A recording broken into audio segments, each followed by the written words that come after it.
Good morning, everybody, and welcome to Out of the Tunnel with Jack Wagon Sports. It is the first official Saturday of college football season. We don't count week 0 around here. Super excited to bring this to you guys. With something that we wanted to do for a long time, and we are happy to finally put it together. We have a lot to talk about, starting with some breaking news that came out yesterday. The college football playoff announced that they will be expanding from the 4 teams now to 12 teams. It is scheduled for 2026. Um, there is talk of moving it up to starting next year. I just want to get your guys' thoughts on that real quick. Slade, we'll start with you. Yeah, I think it's a great idea. I think that this is needed to come for a while. I think a lot of people were expecting it to be an 8 or 16, but the 12 teams make sense because of the New Year's Six Bowls. There's 6 games for them to then implement right into the system. I definitely was surprised that it came this early, though, just based on the just kind of the holdback that the committee has shown over the last year or two when we've really seen a pickup in talks of an expansion. Yeah, Nick, your thoughts? Yeah, I didn't really think about the whole New Year's Six Bowl thing, but that makes a whole lot of sense now that Slade mentioned it. However, I'm glad that we got an expansion. I think that 12 teams is a bit much. I think 8 kind of is the magic number there. Again, New Year's Six Bowls, I get it. But nonetheless, I'm just glad to see an expansion of some sort. It'll add a little bit into it'll add a little bit into the college football playoffs and um, could stir things up at the end of the season. So I'm excited to see how that's going to go. Yeah, I thought my biggest problem with it, like, I am happy that we got expansion. Um, I think 12 is just a little. I think Sorry. 12 is a little too far. Um, my biggest thing is now when you push it to 12, you're letting room open for especially 2 lost teams, but even possibly 3 lost teams to get into the playoff. And I mean, if you get enough lucky bounces and enough, if say Alabama's number 1 and they get 2 huge injuries in that first game, all of a sudden they're a completely different team. You're looking at that 2 or 3 lost team possibly winning a national championship. I feel like with where that's at, you're heading down the slippery slope where you're gonna be in the same conversation as how terrible the BCS was with letting, the same 2 teams in every year. That's just my biggest concern about it. Like I said, I was happy to see expansion. I just think 12 was a little too far. Yeah, like Slade said, it makes sense to do 12 for the New Year's 6 games. Um, I just honestly, I think it should have been 8 tops, or just left it at 4. Um, but moving on, we have a lot to talk about today, like you said. Moving right into getting you guys ready for today's games. We're going to talk a little bit here about Oregon's new defense under Dan Lanning. He left Georgia last year as their defensive coordinator against Georgia's high-powered offense. Nick, why don't you get us started? Yeah, so like you said, Dan Lanning's first year, Oregon head coach, Georgia's defensive coordinator last year, and they get each other week one. I think this is going to be a better matchup than what everybody says. Obviously, we know what Georgia's offense is, you know, capable of to an extent. Obviously, things change every year, but this Oregon defense is, as preseason sits right now before the game gets started, Oregon's defense has, I want to say it's 3 top 15 players in college football as of the preseason PFF rankings. And, we know what Lanning can do with talent on defense. So, how he takes their defense and implements what he did in Georgia is going to have, in my opinion, the hugest impact on this game. Um, Oregon's offense with Bo Nix there, I think that that offense is going to be just fine. Georgia's defense is still going to be stout. I don't know if week one they're going to come out and look as good as they did last year, which is going to open up the door for Oregon. Again, this defense, what Lanning does with it, especially against this old team. I mean, he used to practice against these guys every day, so he knows what they like to run. He knows what they're going to want to do. It's going to be pretty much all on him to keep this game close. And then if they can keep it close, we've seen um, countless times in college football, especially in recent years, if you can keep it close in a game that you're an underdog in, you have a really good shot at winning. So this honestly might be my favorite game that's on today. Yeah, Slade, do you have any thoughts on that? Yeah, I agree, and I think that I think that having been a coach for with the other team and everything, I think that's going to be a big factor for today. Having seen um, that exact offense or defense play, Yeah. I'm really excited to see what Lanning can do with the defense. Uh, I mean, I remember growing up in like the Chip Kelly years and things like that, where defense was such an afterthought at Oregon. Games where like Big 12 games where you had freaking 70 to 60 final scores. Um, and then Willie Taggart came in and Mario Cristobal came in, and they definitely shifted the focus a little bit more towards defense. It was more balanced, but you could still tell there was a gap amongst other teams. Um, but now we get, a very defensive-minded head coach. He's already done a great job on the recruiting trail, bringing in high-tier talent on the defensive side of the ball. I'm super excited to see what he can do. I mean, and we have a pretty good defense, I feel like, to begin with. I mean, there's some questions in the secondary this year, especially with losing, Vernon McKinley last year, who was the heart and soul of the secondary. Um, but we have Noah Sewell, so I'm really excited to see what he can do under this defense, especially with the focus being taken off of Thibodeau and based almost squarely on him now. Um, I think this defense is going to be very fun to watch going forward, and it makes me very excited. And like you said, Nick, I think it'll be just enough to keep us around in the game. And like you said, when that happens, everything's off the table. Uh, Moving on, let's go over some of our Thursday picks from this week. It was a great slate of the Thursday games. It was super exciting to watch. Um, Going over the scores here real quick. Your guys' Nittany Lions pick up a big win, 35-31 over Purdue. I just want to get your guys' thoughts on the game real quick. I'll let Nick, you go first. Yeah, boy, an emotional roller coaster. Especially when you look at Sean Clifford. I mean, we've talked about him every time Penn State comes up, Sean Clifford comes up. Um, he had a great first half, especially there in the last like 2 minutes, getting them up 21-10 going into half. And then he jogs back to the locker room right before our first series of the second half starts. Drew Alar comes in. First of all, I wish this would have been in Penn State because if that happens in Happy Valley, that stadium would have been going nuts. I guarantee it. Um, Looked good. He went 2 of 4, and really should have been 3 of 4. We had drop problems all night, which honestly was probably my biggest surprise from the game Mhm. considering all the talent that we have at the wideout position and our tight ends and everything. Our tight ends look good, mainly the wideout, but I think that'll come. There's Michael Tinsley there from the transfer portal. He looked good, but he had some drops too. Parker Washington, which I didn't expect to see drop a ball at all. Um, so we definitely want to get that cleaned up. The defense looks primed to be a typical Penn State defense like we've had the last couple years. Joey Porter Jr. looked absolutely great, minus one pass interference call, which to be honest, is bound to happen in a game. Um, and even the other cornerbacks and rest of the secondary looked pretty good. Jair Brown didn't look as good as what I wish he would have, especially considering the season he had last year. But hopefully that'll come.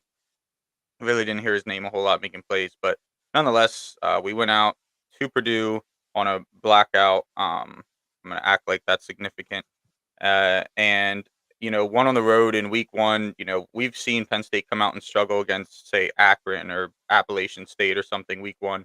So to see them go on the road to Purdue in a tough environment against a pretty tough team, that's looking to contend for the Big Ten West title, I honestly think, minus that one pick six by Clifford, we looked pretty good out there, and I'll take this for week one. It's a good place to start. We got a momentum builder game next week. We'll see how that goes. I like how Nick takes quick thoughts and turns it into a 5-minute rant. Sorry, sorry. Real quick, Slade. Before we throw it over to you, we forgot to mention Slade is joining us from Turks and Caicos, the exotic traveler. I'm out here at the beautiful lake, enjoying the weekend, and I just wanted to shout you guys out. I'm drinking out of a Penn State cup. I was going to say something. I thought that would make you happy. But There Slade, you go. I know you didn't get to see much of the game, but just your thoughts from the game. Yeah, no, I watched the replay of the game then yesterday, and I think that I kind of disagree with Nick. I think that their gameplay was sloppy from the start. I mean, Clifford threw for like 20 for 40, so a couple of drop passes. I don't think that'll lots to 20 uh, incompletions, but I mean, his one interception, he overthrew his receiver by 10 yards. I There's don't that. want the entire season to be where he gets hurt for a couple of minutes and then comes back in and, like, it's they're not gonna do good. They'll end up going 8-4 or something like that if that's that's not good for the, possibility that they have this season. Um, yeah, so I was kinda disappointed in their play. I mean, I think that Purdue is someone that can definitely upset teams and can come out and, like you said, they were having their blackout, the stadium was sold out, everything, so I'll take that into account and say that maybe it was just the first game, like, kinda maybe not completely ready like they should have been. But, yeah, I was really disappointed in Clifford's play, to be honest. I mean, I'm gonna hound on him all season until he's just out, but Yeah, and I I just really got wanna excited when Drew Allar came in, and I Oh, was like, yeah. "Holy shit, I caught it. It's happening. Oh, Sean yeah. Clifford's done." Yeah, and I just wanna clarify that, like, I don't think we looked great out there. I just for being week 1, especially with how sloppy we did look, the fact that we could come away with the win, um, and Clifford's numbers at if I looked at somebody's stats, like, you said he was what, 20 of 40 I think 20 of 37 or something or like that, 20 of yeah. 37 and totaled 5 touchdowns, like, what he's gotta be one of the most inconsistent college football quarterbacks I've ever 4 seen in my life. touchdowns, 1 interception, yeah. Yeah. Yeah. Um, just thinking back to the game real quick, like you guys said, very sloppy, but both teams were. I think I watched Purdue's offensive line get like 10 penalties.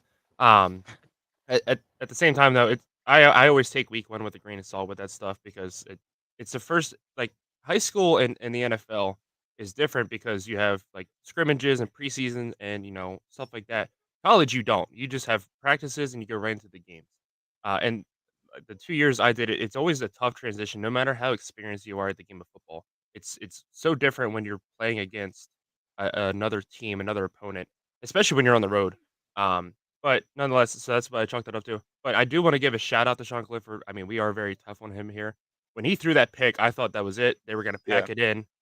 He was going to end up trying to do too much. He ends up getting the ball back and leads a great drive. Quick short passes. It gets him in for the lead and eventually the win.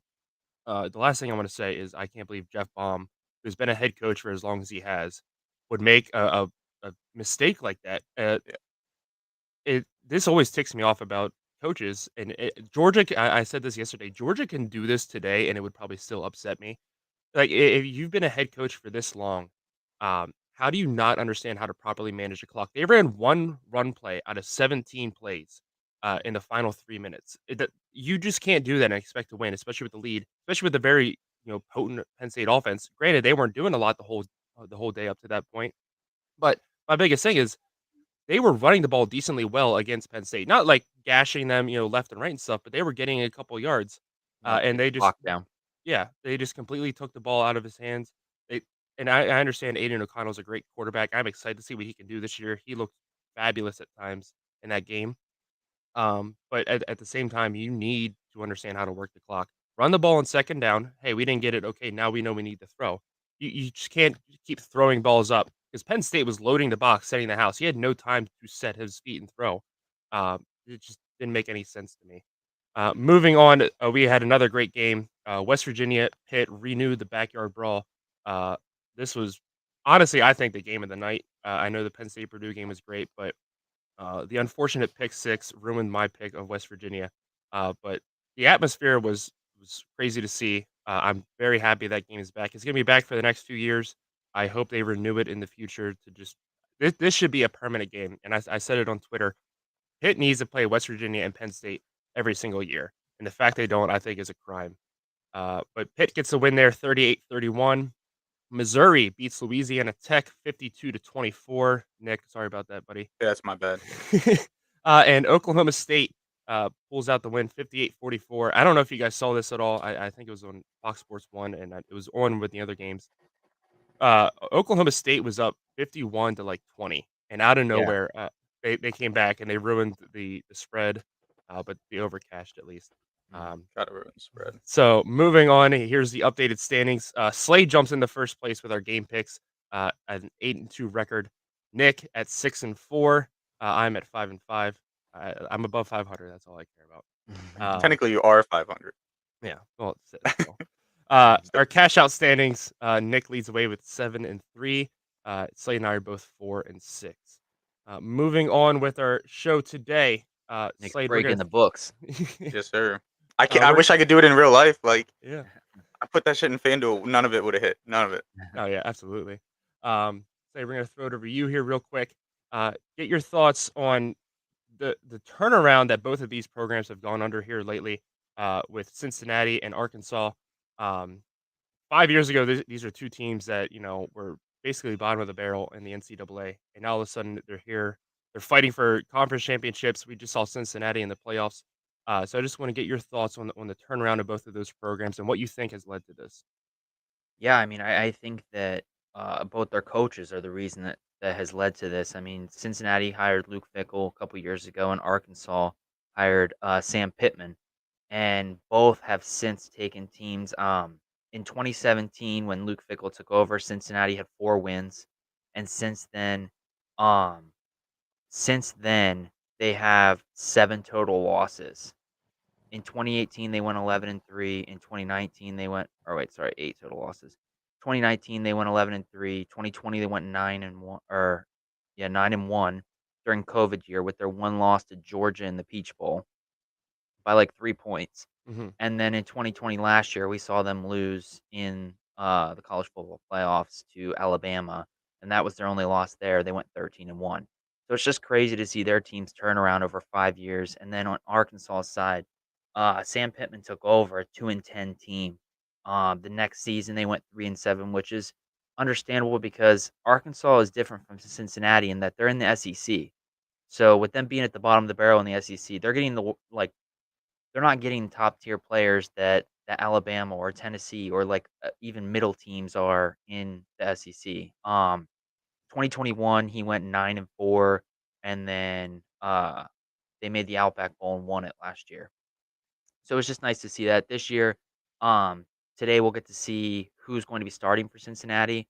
They have Eastern Michigan transfer Ben Bryant and their sophomore who is Evan Prater or Prater. I don't know how to pronounce his last name, but they're gonna get to see who the starting quarterback is for them today. And on the opposite side is KJ Jefferson, who played last year and took them to the Outback Bowl. The big thing I think here is their offensive lines because Cincinnati returns all 5 of their starting offensive linemen from last year's team. Arkansas returns 4 of the 5. So it's going to be pretty interesting to see if the defenses can do much here in this game or if it's just going to be a bunch of like a 50-40 like the Oklahoma State game. Yeah. It'll definitely be interesting. Arkansas does have their star safety Jalen Catalon or something like that back. I guess he did injured his ankle, last year at the beginning of the season, so he missed the whole season. Also something we get to see last year they had it, but this year it'll be really big, especially since they sold the stadium out for this game is, they upgraded their stadium from 70 some thousand to 80,000. So it'll be interesting to see how it looks, because obviously we get to see Georgia, you get to see Oregon and their stadium completely packed, and we get to see Penn State Stadium. So it'll be really interesting to see the Razorback Stadium packed. Yeah. And just real quick, one thing about Out of the Tunnel here is we don't have to wait for rivalry week. We have rivalry week every week between Slade and Words, and also me and Words. It's a huge rivalry, and we love it here. But yeah, no, Mainly I'm names. Well, I am Slate's mainly names. yeah. Slade's names on Words. Yeah, I'm super excited for this week. In this game is specifically. Um, I think it's gonna be interesting to see how, Cincinnati can replace the quarterback situation. Desmond Ritter was, a Heisman contender last year, and a big name, really big shoes to fill. If they can get, like, a half competent if they could get, like, a Sean Clifford in there, a half competent QB, I think this could be Giving a lot of another credit here on a nice Saturday morning. I think that'll uh be Ben Bryant. yeah. They can definitely, challenge. I think overall they are going to take a step back from where they were last year. It's just hard to replace that much talent, especially on the defense. You think of Sauce Gardner, who was the premier lockdown corner in college football last year. Um, big talent like that hurts. I definitely see this as going more of a shootout, probably like a slow start, like we've seen from much of these games, and then second half comes on, it just a switch flips, and it's going to be a shootout back and forth. Yeah, I'm very excited to see it. Uh, I hope Arkansas continues to trend the right direction. It feels like they haven't had a solid team year in year out since the Darren McFadden years. and it's been so long. Every once in a while, they'll have a surprise year and they'll make it to the top 10 or even just the top 25 was a good season for them years ago. Um, then there was also years where they're losing to Louisiana Monroe and teams like that. So I definitely hope this team is here to stay this year, and I'm very excited to see this game today. Nick, do you have any thoughts on that before we move on? Yeah, so Arkansas, like you guys, or at least like George said, I'm not sure if Slade said it. I do think Cincinnati's going to take a step back. I mean, they became the first group of five team to make the college football playoffs. I don't think that happens at least again this year, maybe sometime in the future. Um, my key to this game really, I did like what you guys talked about, but we take a step back and look at that Alabama game from last year that they lost in the college football playoffs. They got gashed on the run game, absolutely gashed. Let me see here. I believe it was 301 rushing yards, with an average of 6.44 yards per attempt. And Arkansas is a team that's going to look to be running the ball. That's where their bread and butter is going to be this year.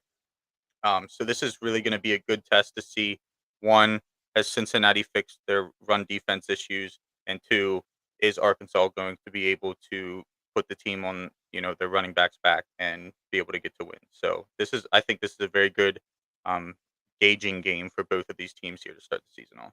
I Yeah, I really I also really think that the Alabama game, though, I think that's more of a testament to Nick Saban and his game planning. Like George had said, Sauce Gardner was one of the best defensive cornerbacks last year. So I think that was his way of just taking their defense out of yeah, play. Just, Yeah, I mean, if they get 4 or 5 yards every play, that's first down every drive. So, and I think it's pretty crazy to see, like we had said, a group of five team. Um, 27-6 against Bama and 24-21 against Georgia the past 2 years. Those are their only losses in the past 2 years. It's pretty crazy from that team that they had these past 2 years. yeah, sure. absolutely. And again, I'm probably gonna get a lot of hate for saying this, but a lot of teams get put into the college football playoff, like Arkansas, and I think of like Notre Dame, teams like that that just barely squeak in, but they end up drawing Alabama first. Um, and then they get blown out. Everybody's like, "Oh, they didn't deserve to be here." It's like 2 years ago when Notre Dame made it in 2020, they got the doors blown off. I think they lost 31-6 or something like that. Um, but at the same time, like I think back to that game, that's the fewest amount of points scored Alabama had all year. And then I think to the Cincinnati game last year, everybody thought that was going to be like a 60-point game. Like Alabama's hanging 60 on them, and that The over all day. yeah, yeah, I feel like a lot of these teams that end up drawing Alabama round 1 in the playoffs, they get written off, and then they don't get the credit I feel like they deserve, when they keep it somewhat close. Now, granted, yeah, 28-6 is not that close, and I'm not saying it is, but at the same time, it's a lot better than what people Yeah, thought it would that's be. twice as close as I thought it was going to be. So Yeah. Moving on, the third game we want to talk about today, is Notre Dame traveling up to Ohio State. Um, what a lot of people keep forgetting is that Notre Dame played the same exact defense last year. Different players, obviously, but um, Tommy Reese and Jim Knowles are going to go at it again, just like they did in Fiesta Bowl. So I just wanted to break down that game real quick and just give you my thoughts on what Notre Dame needs to do to try and get around this Ohio State defense. So last year in the Fiesta Bowl, I think this is the most surprising stat is Notre Dame had 42 rushing yards the entire game. They had 509 passing yards. The way they were able to move the ball in the first half, they went up to a 28-7 lead. Was quick hits, and Oklahoma State was loading the box and sending 6, 7 players every snap basically, and they would fill the blitz behind that. They use a lot of screen passes and a lot of running back hooks at the linebacker depth. Um, and also another thing I noticed watching the game film from last year is the safeties from Oklahoma State were just missing assignments the entire first half. There was 2 touchdown passes I watched where the middle of the field was wide open and the safeties were nowhere to be found. And again, they just found the running back going down the middle of the field. Um, I think Ohio State is going to do the same exact thing today. Notre Dame's passing game is completely unproven. They have a sophomore QB coming in who did get experience last year in some games, um, but I I worry about how much experience that was, and you're going into a very tough environment, week 1 with a loaded team. I think Ohio State is a lot better at the safety position than Oklahoma State was last year, and I think it's gonna prove tough. the biggest thing for Notre Dame is they need to stay out of that linebacking core. This is one of the best linebacking cores in the Big Ten. Their nose guard, Taron Vincent, is going to be wreaking havoc on the run game for them. I think it's going to be very hard for Notre Dame to get anything going on the ground. So if they want to move the ball like they did last year, I think they need to utilize those screen passes. Um, they need to put up points early because what Jim Knowles does best is he does halftime adjustments, probably better than any other DC out there, and that's what we saw in the Fiesta Bowl last year. Notre Dame's gashing them left and right. Oklahoma State got a score right before half to kind of get some momentum. They go in. Knowles makes a huge swing on the defensive side of the ball, and Notre Dame scored 7 points the rest of the game. So I'm really excited to see if Tommy Reese can play chess a little bit better this year than he did last year, knowing what Jim Knowles is going to throw at him. Um, that's probably the best advantage Notre Dame has is being able to play chess one on one, saying, "Hey, we just played this exact defense. Um, here's what we need to do." But again, the biggest question mark, and especially a wide receiver, they just lost their star wide receiver for the season to an ACL tear in camp this week. Um, they might have their other star wide receiver back from a broken foot that he got in the spring. He's still working on it. He's Damn. going to try and play today. Yeah. So Notre Dame is depleted at wide receiver. So again, they're going to try and rely on that run game, and I think Ohio State is just going to be too much up front for them um, to really get it going there. But we'll have to wait and see. So it is time to move on. We're going with our upset alerts for this week. Nick, who are you putting on upset alert? BYU. They are currently sitting ranked as the 25th team in the top 25, and they have I'm not even checking my notes. University of no, it's South Florida University, not the University of South Florida. Two different things. No, it Um, definitely is. yeah, yeah, yeah. It's USF, University of South Florida. Are you sure? Yes. Yes, I did not think that was the same logo when I seen it. You're positive? I'm positive. Positive. Okay. Positive. Positive. If you say so. See, I should have looked at my notes then. But nonetheless, BYU is always that team. Minus a few years ago, obviously, that everybody gets all hyped for, and it's like, oh, I don't think they're gonna make the playoffs, but they could definitely make a good top 25 push, and then especially usually early in the season and or late in the season, they end up shitting the bed somewhere.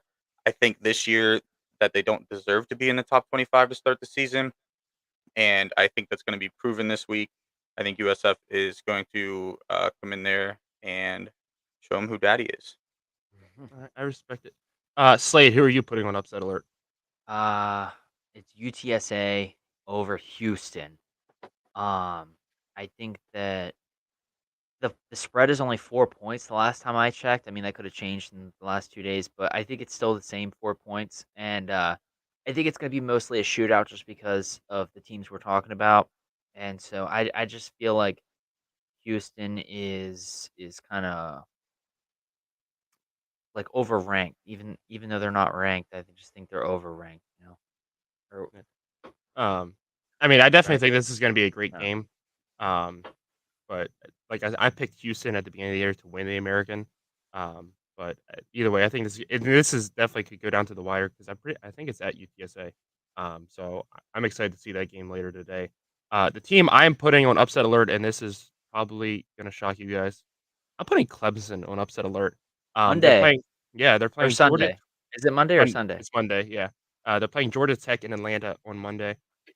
Listen, I'm not saying Georgia Tech is anything special, but again, I think Clemson is just overlooking this game completely. Again, I can't say this enough. DJ Uiagalelei is super overrated. People are starting to put him back in the Heisman conversation this year when he absolutely does not deserve it. I see him getting benched week 3 or week 4. And I think Georgia Tech is going to come out with a chip on their shoulder. I think they're going to keep it close. And again, like we said before, especially these week 1 games, if you are able to hang around against a really tough opponent, anything can happen. So again, I'm putting Clemson on upset alert. Not necessarily picking Georgia Tech. I'm just putting Clemson on upset alert. I Moving just want to say on. that you're getting real good at pronouncing that name. Yeah. Hey, real quick, also, the over/under for the Alabama-Utah State game today is 41.5. What do you guys think the actual score would be? I think 63-3 is a safe score.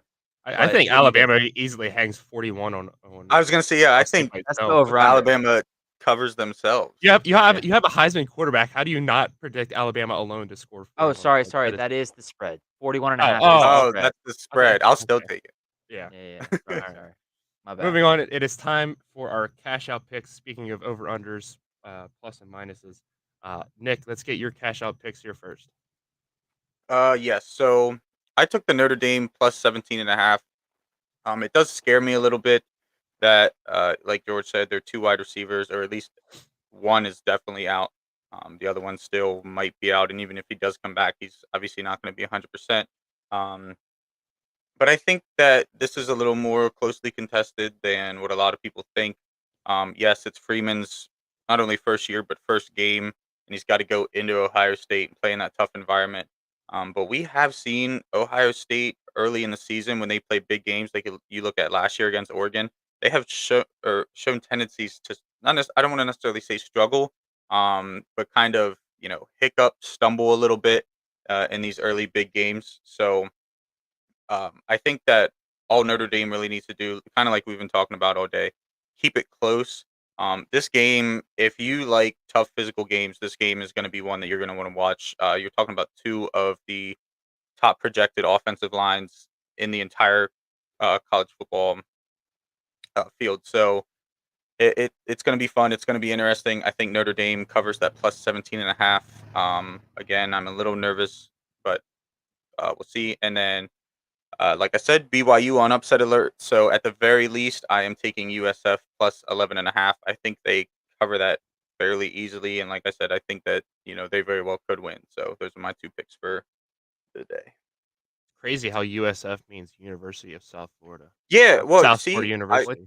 I Oh, Florida wrote it University. into my notes as South Florida, I guess, because at one point I was reading something and that's how somebody else said it. And I know there's a school somewhere down there that's like South Florida, but whatever. Moving on, Slade, It's your early pick. Saturday morning, all right? Normally, I'm only, like, thinking about watching football at this point. Yeah. Slade, your picks for your cash out this week. Yeah, so my picks are Utah against Florida. I'm taking Utah at -3. I think that they easily get this. They're 7th in the nation. I don't think that Florida is going to be within a score of them. I think that as soon as Utah scores in the game, or even if Florida gets the ball first and scores a field goal or whatever, I think that's going to be the closest that the game is. Um, the second one is Cincinnati, Arkansas. Maybe a little bit of upset alert just because Arkansas is 19th and Cincinnati's 23rd ranked, but I have Cincinnati winning the game and them hitting the over at 51.5. I also want to say that I have the complete opposite. When we talked about Ohio State earlier in the year, I said that Ohio State would win by 14 at least, 2 scores. So I think the 17.5 spread is perfect. I think that it's going to be I think it's going to be right around 14 to 17 points when Ohio State wins the game. So I think I I looked think this that morning. I think it's down to 16.5, but yeah, still. Yeah. yeah, I think that right there at that sweet spot, 14, maybe a field goal, whatever. Yeah. I think that that's a sweet spot for it. I think that Ohio State is out to prove themselves this year, and I think that this is their year that they could possibly go into the football playoffs with the number 1 seed. Just because we know that at the end of the year, or Alabama and Georgia will have to play each other in the SEC championship, and the Big Ten kind of being wide open in terms of regular season or preseason, like look on the teams. Mhm. So yeah, those are mine. All right. Moving on to my cash out picks. I'm taking the UNC Appalachian State over at 56. We saw UNC definitely has the quarterback potential this year. Drake May looked really good in that FAMU game last week. And I think Appalachian State is going to hang with them, especially if either of these teams get down by 1 or 2 scores early. They're going to start airing it out, trying to catch up, and that always leads to more points. So I'm really excited to see that game later. And the other game I put in here is UTEP is plus 30.5 against Oklahoma. I think Oklahoma just has a lot of question marks right now. I definitely think they're going to be a decent team, and they should win this game handily. I just think almost 4, yeah, 4 touchdowns is a little much, 5 even. Um, so I think UTEP keeps a little bit closer. They're coming off the loss last week, yes, um, but I think Oklahoma just has too much to figure out to be able to beat them by 30 points. But we'll have to wait and see on that. I'm Um, slightly disappointed that you didn't say FAMU, just because.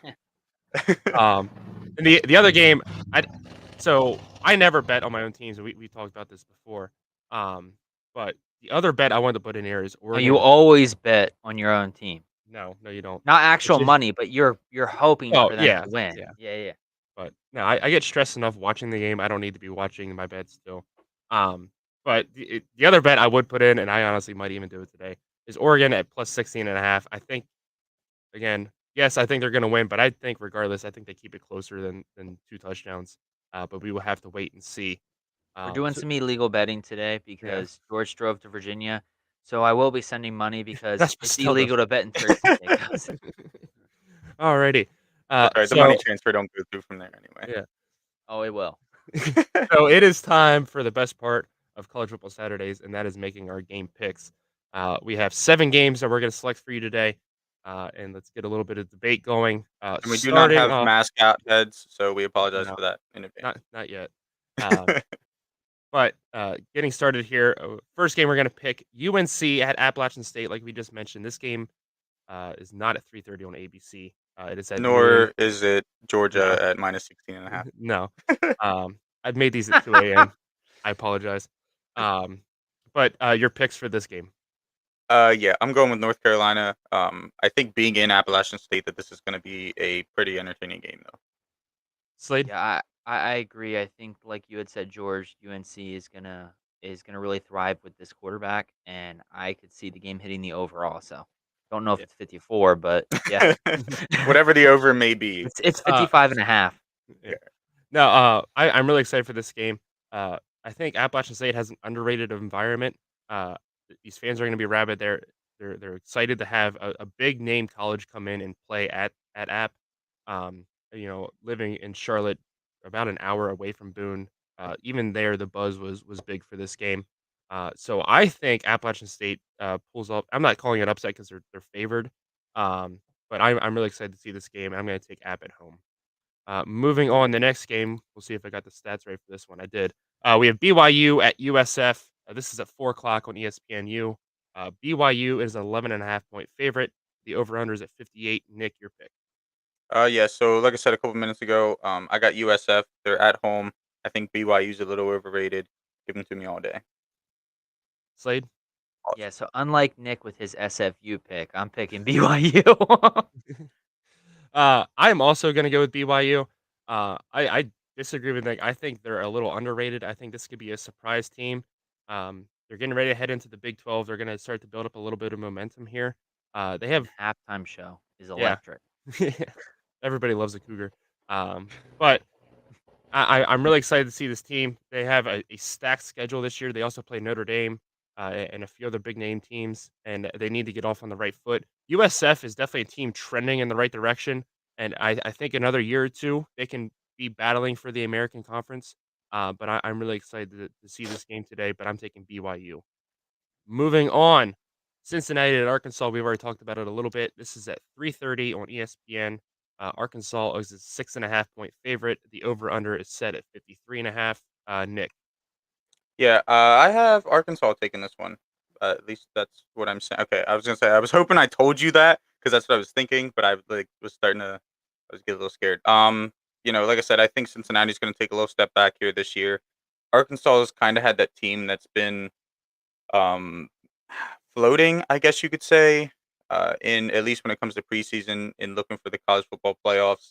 Haven't made it obviously, but I think they're a good team. I think they're better than their 19th place power ranking currently shows them. So I'm thinking they'll get off to a hot start today and start to prove that point. Yeah, Hannah just electrocuted our dog. Yep. So Oh, wow. Happens to the best Got a of us. frog. Slade, your pick.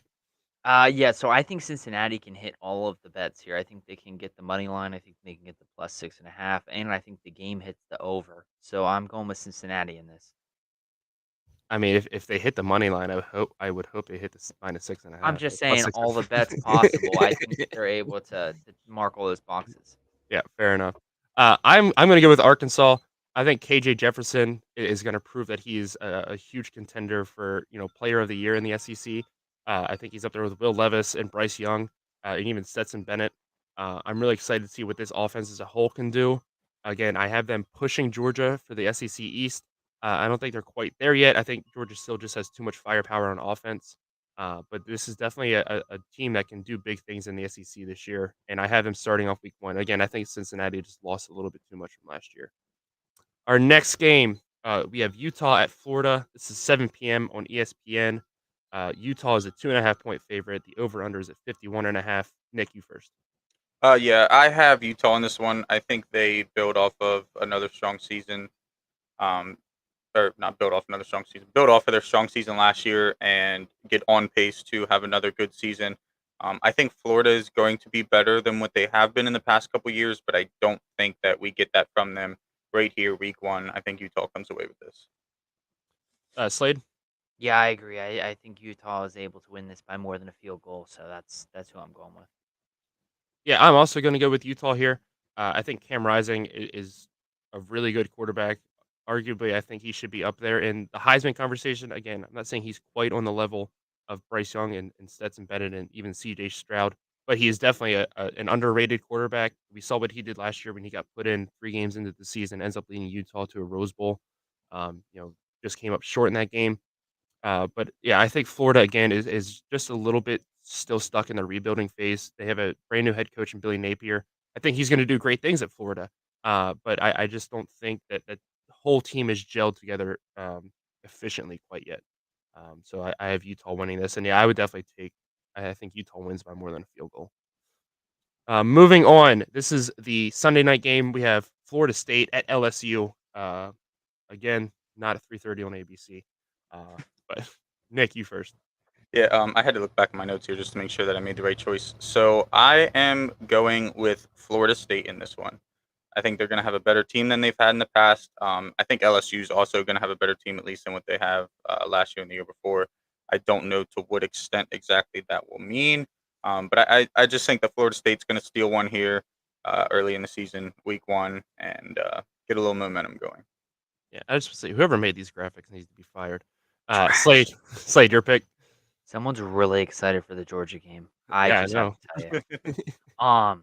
I'm going with LSU. I think that LSU is going to win this by more than a field goal, and so that's just why I'm going with them. Yeah, I'm also going to go with LSU here. It's basically a home game for them. They're playing at the Superdome. Um, I think Florida State is going to be a mediocre team this year, right in that 6-6 bracket. Maybe get into a bowl game. I think this is their head Mike Norvell's last year there. Yeah, they had a big win week 1, but it was against Duquesne, so does it really count? But I think LSU returns just enough firepower. Again, I think this is a team that goes 8-4 maybe, but I think they have just enough firepower to outmatch Florida State in the Superdome. The next game, probably the biggest game of the week overall. We have number 5 at number 2, Notre Dame at Ohio State. Nick, you up? Yeah. As much as I hate to say it, I got to go Ohio State here for every possible Mhm. obvious reason that you can think of. Slade? Yeah, I'm going to Ohio State. I think that if if I'm able to change the spread, I would put it at 14 points. I think that is something that they're going to be easily able to achieve today. I as well am going to go with Ohio State here. Again, I think Notre Dame just has too many question Hey, marks. maybe because all 3 of us picked them, we'll jinx them. Yeah. No. Yeah, don't say that. Jesse's watching. He's Oh, gonna vote to sorry, kick me Jesse. up. I mean, Ohio State's gonna win. Yeah. No, I'm Go Ryan Day. I am. I almost said go Ohio State. I was like, no, I cannot be I- caught on camera saying that. That's why I said Ryan Day. Yeah. No, yeah, I think Ohio State, their offense is just gonna be way too much. I'm super excited to see that wide receiver and core back and CJ Stroud. I think their running game is gonna be too much for Notre Dame. And again, I don't know if Notre Dame can just keep up offensively with all the question marks on wide receiver, especially. Moving on, our game of the week, mainly just because it's my team. We have Oregon and Georgia playing. This is the game at 3:30 Here we on go. ABC. This Yeah. is the Georgia Finally, game. Yeah. if you just Uh, put the same graphic up The 6 times, spread's been eventually there it'll be for right. 4 times. Yeah. Georgia, if you couldn't tell, is a 16.5-point favorite. The over/under is set at 54. We know who you two are picking, but Nick, you go first. Yeah, I'm going with Georgia on this one. As much as it hurts me. Well, you picked Purdue, so no, it doesn't even fucking hurt me. Georgia by 20. Yeah, but hey, listen, I picked Purdue and Penn It was State won. yeah, it So was an honest reason, so it's okay. So yeah, you're right. Go Georgia. no, it wasn't an honest reason, but Nick, you're or Slade. Damn. So I'm gonna go Georgia, but I'm going the over because I think it's gonna be closer than the 16.5. I appreciate that. I mean, it's no surprise who I'm picking. I got my Oregon jersey on. I'm never gonna pick against my team. This could be the worst team in He's gonna NCAA. take And the loss in our group. You and you have know what? It's worth it. yeah. But again, I think Bo Nix can do enough to keep Oregon in this game. Again, I don't think he's been officially named a starter yet. No. At least I haven't seen anything. Game But time decision, just like yeah, Cincinnati. yeah. Dan Lanning knows who he's gonna play. Um, but I fully believe in what Dan Lanning is gonna do for this team. I think both teams are gonna get off to a sluggish start. Again, it's week one. All these teams do. And I think Oregon does just enough to hang around in the game. I was at the Oregon Auburn game when Oregon had a much better team, was arguably blowing Auburn out at one point. All of a sudden, Bo Nix leads a comeback, and Auburn wins that game.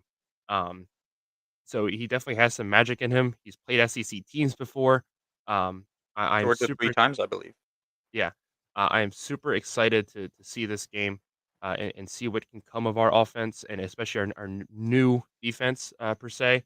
So I'm excited to see where this goes. I'm excited for our season, but of course I'm gonna pick Oregon in this. Um, so that will wrap up our show for this week. We thank you all for checking us out and joining us today. We Blade's hope you ready to enjoy. party. We Love hope you enjoy the first official Saturday of the college football season. We've had the games going across the bottom and enjoy college football. It's finally back. We're excited to have it back. George, you have service, right? So you're gonna keep us updated through like Twitter or something with the games going today? I'm turning my phone off for the Oregon game, but yeah, the other games I'll keep you I updated. I can keep updated for the Oregon Yeah, game. yeah, you can Hopefully. do something for once. I may do something, but I'll give it uh, my best shot. but yeah, so thank you again so much for checking us out, everybody. We will see you back here next Saturday. I will not be at the lake anymore, unfortunately. Um, you guys will enjoy. I'll have a nice Penn State background behind me next week. Um, Perfect. but and don't forget to check out our podcast that comes out every Thursday morning. Check that out. Go follow us on Twitter, Instagram, TikTok, and subscribe and like here as well, please. You guys got anything else? Yeah, don't forget the No. OnlyFans. Yeah, Yeah. yeah. Subscribe to our OnlyFans too. We have a lot of free content on there. Yeah, Slade's Yeah. been taking a lot of pictures down in Turks and Caicos. We're gonna be making a calendar here soon. I got my Oh, yeah. pink flamingo shorts on right now. We're good to Oh, go. there we go. There we go. But all right, for the last time, thank you everybody for checking us out, and we will see you next week. Yep, see you guys.